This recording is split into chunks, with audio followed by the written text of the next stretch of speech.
Today we have an amazing show. I have two fantastic guests. I have author Claudine Duberry and poet and Womanhood Academy CEO Eve's Envy. Hello ladies. Hi. Welcome to Naturally. Thank you. How are you? Great. Very well. Very happy to be here. So, let's get started. Let's do. So let's first tell the audience a little bit about yourselves and what you do. First we'll start with you, Claudine. Okay, so my name is Claudine Duberry. I'm the CEO of an organisation called Taking Positive Steps Foundation. Mm-hmm. We work with children and young people in schools, in the pupil referral unit, those who are on the borders of being excluded from schools. We kind of run parenting classes, parenting support groups. We support parents in schools. You know when you know your child is going through something and you know that exclusion's coming, but you just don't know what to do? Exactly. Taking Positive Steps will come in and kind of do it with you, do that journey with you to make sure that you've got the best outcome for your children and young people. And decipher what it is they're saying, because there's a lot of jargon, isn't There's there? a lot of jargon, and I think that's where they catch parents, because you know they talk about off-rolling. What does that mean? Manage move. Manage move. What does that mean? Which is just an exclusion, guys. Exactly. But, you know, they talk about an alternative provision. What does that mean? And that's how they catch parents out. And parents need to do a lot more investigation. You know, parents need to engage more. I think parents kind of fail their children. We fail because we give our children to the education system and we step back expecting the education system to do the best for our children. Yes. And that's no longer the case. I don't know if that was ever the case really, but it definitely isn't the case now. So we kind of do that. What else do? We run training courses for children and young people. So we've got first aid call, which is called Mini Medics, Learn to Save a Life with a Hand. Oh, that's brilliant. And we've trained over 200 young people how to save a life with a hand. And we kind of go in and we run it in colleges, we run it in communities, we run it in schools. And when you show them very simply, you can use your lanyard and tie a wound and stop it from bleeding and kind of, you know, save that person's life. They're just like, wow, how do you do that? You know, a lanyard and a pen is a very important tool when you're walking down the road and somebody may have been stabbed, you know. So we run that for children and young people. And we've also got a prison program that we run from several prisons. So yeah, we're quite a busy organisation. That sounds extremely busy. You're doing so much. Could you tell me a bit more about how you managed to, like, your journey into being the service provider? I know you are the author of the book Guns, Gangs and Implications of Social Workers. That's how I first came into contact with you, because you were there talking about your book, and I was so touched. Everything you were saying, I was sitting there like, yeah, that's so true. And I wasn't going to perform the poem. I'm going to that day, today, but I thought no. And I think when I stood up and I said, oh, actually, I'm working the Peru, I saw your face like, it's one of them. And then when I did the poem, she's like, oh, this is not one of them. It's one of them. I think my journey's been quite a long one. I first entered the social work field many years ago. I think it was back in 1990 when we had the residential social care homes, where they were the group homes where we used to put a lot of our looked after children, and that's where my journey began. And I worked there for a while I had little children. You know, it was trying to find that job that kind of fitted in with your lifestyle. And I kind of went from the residential to the mother and babies and the leave-in care, but I kind of stayed within that circle. And then, you know, you get so engrossed in what's going on, and you kind of look at the people at the top and kind of feel like, but what you're doing, I can do too. Mm-hmm. So very soon I was like, right, I need to go off and get some qualifications, because I need to acknowledge that when I first went in as a residential social worker, although they called it that, there was nothing social work about it. It was basically a parent looking after children in a group home. And so I went off and kind of got qualified. When I first went to uni, I wanted to do the social work course, but I applied too late and Middlesex wouldn't take me. But what they did say was they started up a criminology course, and they wanted people to go on criminology. So I went off and I did the 2-year criminology. It was excellent, and I did it with Professor Jock Young, who we know now is one of those big professors out there doing a lot around criminology. And after I'd done that, I kind of decided, okay, what do I want to do with the criminology? There was not a lot you could do with it unless you were going to go into forensics. And I really wanted to stay in line on working with children and children who were being looked after by social care, those who were involved in the criminal justice. So I took it and I went off and I did a law degree. And that kind of landed me in the law. But UK law is very restrictive. And the one thing we do is we want to know what's the crime, how we can help you to get out of it, and that's the end of the story. Nobody looks at what brings you here or what's going to happen afterwards.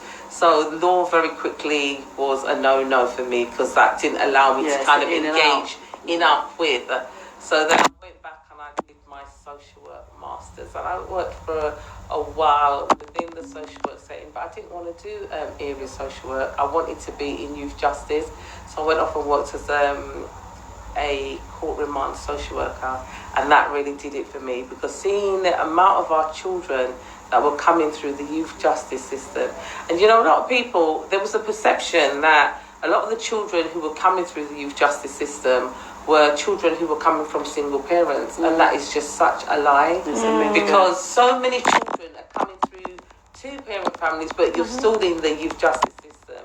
You know, there's this thing about a lot of children who are excluded from school are coming from single parent families. That also is such a lie. You know, so I did all walks of life. Yeah. So I did that for a while, and I got caught up with a few young people within the remand system, and I just thought we were so failing them.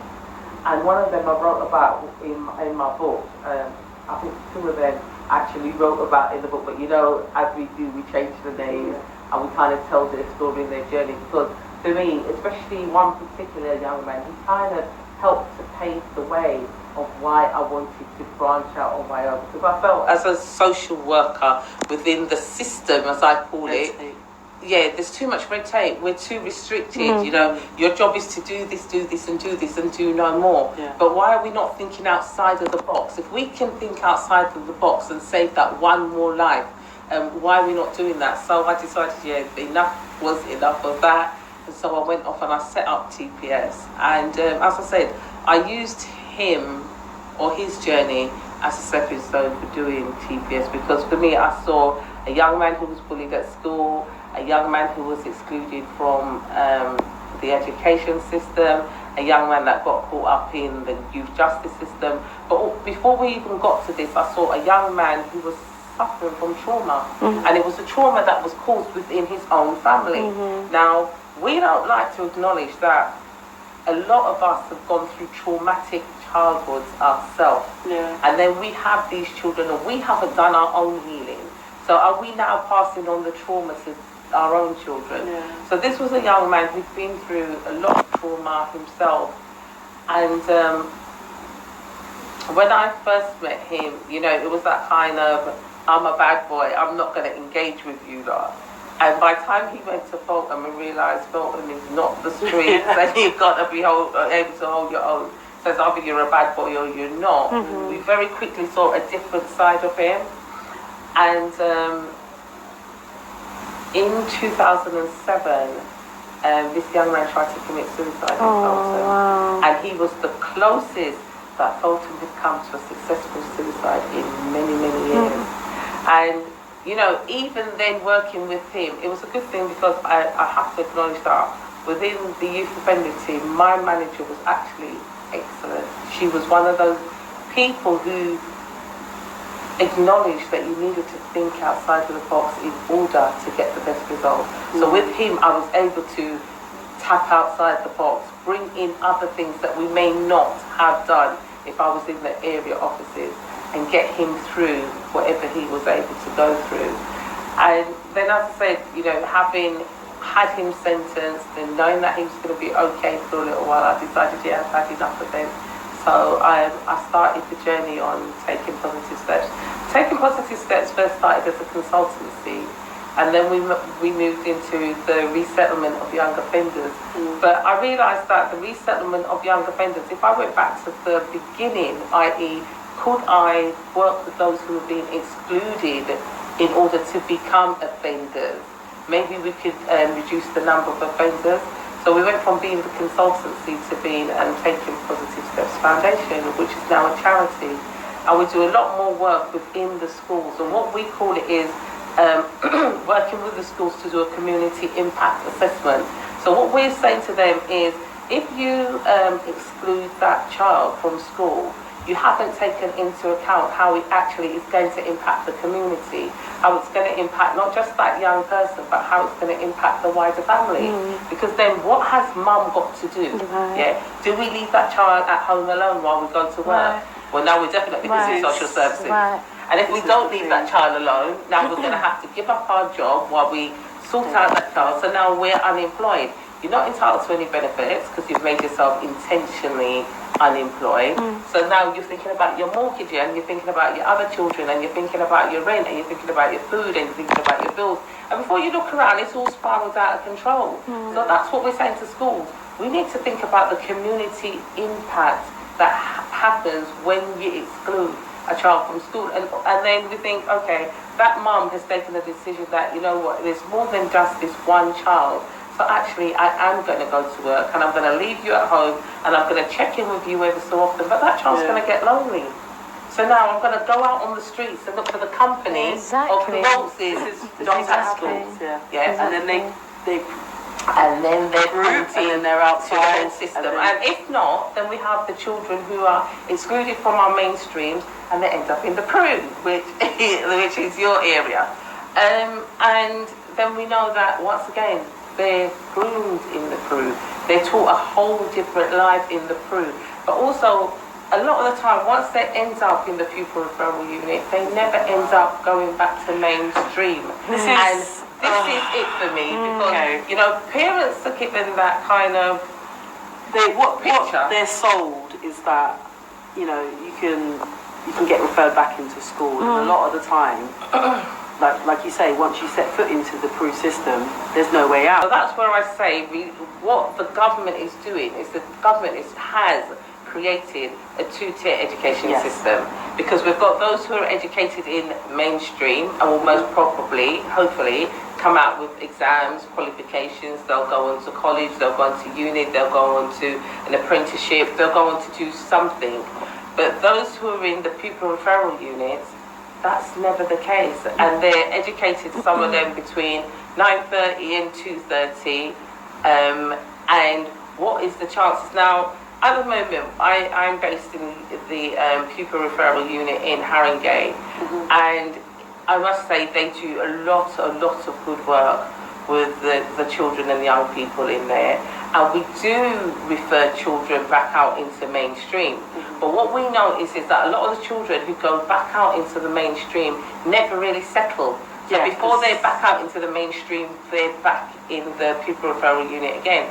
So that's also a part of the work what we do. What we do is, once we refer them back out into the mainstream, we track them back out into the mainstream. So we kind of accompany them, we buddy them, we work with their parents to kind of create that stability that keeps them there. But what you notice is, and you will know that, once they've been in the PRU, they've got that label. So when they go back into mainstream, they're never given that chance. And that's something that I say to them, my students. Being in this setting doesn't define you. And a lot of the time, they've got this attitude because they get very institutionalized. Yeah, once they're in there. Oh, weird. You know, this is a... Like this, I can't say the name of my school because they'll chase me down and probably sue me. But like they will say, this is a PRU. This is how we behave, and they don't seem to understand that you're almost setting yourself up. Yeah, but they're living up to the picture that's been created. You know, it's a self-fulfilling prophecy. This is what you said we are. This is how you said we behave.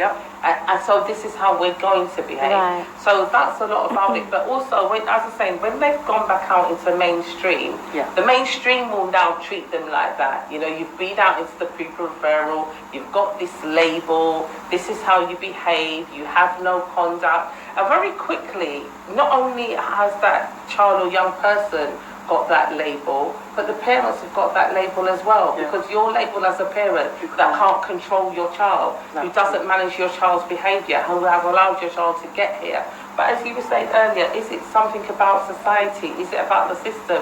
Is it about the fact that we've lost that team, that village around the children? Because as you said, when we were younger, we were brought up by... This is a poem that I've done called Baa Baa Black Yout.